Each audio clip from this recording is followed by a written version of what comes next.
जब मिले थे हम पहली बार, तुम करीब आए थे मेरे। तुम्हें मैं अच्छी लगने लगी थी और मैं भी तुम्हें पसंद करने लगी थी। तब तुम्हें मेरे साथ वक्त बिताना अच्छा लगता था और मुझे भी तुमसे किया हर वादा सच्चा लगता था। घंटों घंटों फ़ोन पर बातें किया करते थे तुम और मुझसे मिलने के बाद अक्सर लेट सोया करते थे तुम।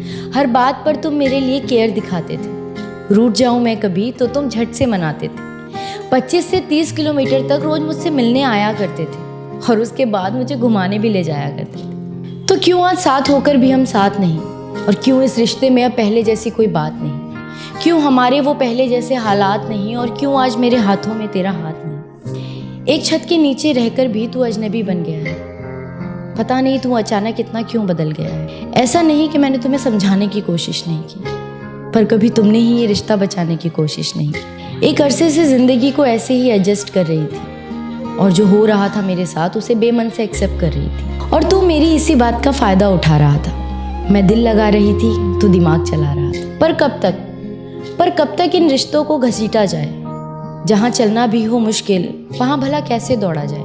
पर अब सच बताऊं तो बहुत थक चुकी हूँ मैं, और इस घिसी पिटी जिंदगी से पक चुकी हूँ। मैं जानती हूँ कि मुझे कोई समझ नहीं पाएगा। टूटा था पहले भी ये दिल, एक बार फिर से टूट जाएगा। पर इस बार मैं खुद से एक वादा करूंगी, दूसरों से कम और खुद से प्यार ज्यादा करूंगी। मैं हंसती रहती हूँ अक्सर, इसलिए कोई जान नहीं पाता, और इस हंसी के पीछे का दर्द कोई पहचान नहीं पाता।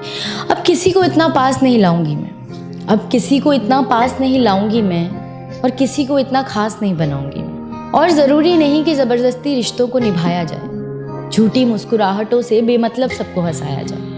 हम अक्सर ये सोचकर चुप हो जाते हैं कि लोग क्या कहेंगे, रिश्तेदार क्या कहेंगे, पर जिन्होंने कभी आपका दर्द जानने की कोशिश तक नहीं की, आप उनसे क्या उम्मीद रखेंगे? और इस दर्द में रहना है या इससे बाहर निकलना है, इसका फैसला सिर्फ आप कर सकते हैं। ज़रूरी नहीं कि अगर आपके पेरेंट्स के एक्सपीरियंस अच्छे हों तो आपके भी होंगे, उनके डिसीजंस अच्छे हों तो आपके भी होंगे। जिस सिचुएशन को आप फेस कर रहे हैं उसे आप ही बखूबी जानते हैं और कोई नहीं, और जो आपको समझता होगा वो आपकी सिचुएशन को भी समझेगा।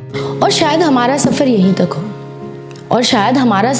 तक हो, ये सोचकर अच्छी मेमोरीज को अपनी डायरी में रखकर उस चैप्टर को बंद कर देना चाहिए। क्योंकि हो सकता है आपकी किताब में कहानी नहीं किस्से हों, और अगर आप चाहते हैं कहानी लिखना तो आपको अपनी कहानी का मेन हीरो खुद बनना होगा। क्योंकि अगर आप किसी और को अपनी कहानी का मेन हीरो बनाएंगे तो आपकी कहानी अधूरी रह सकती है, लेकिन अगर आप खुद अपनी कहानी का हीरो बनेंगे तो आपकी कहानी ज़रूर मुकम्मल होगी।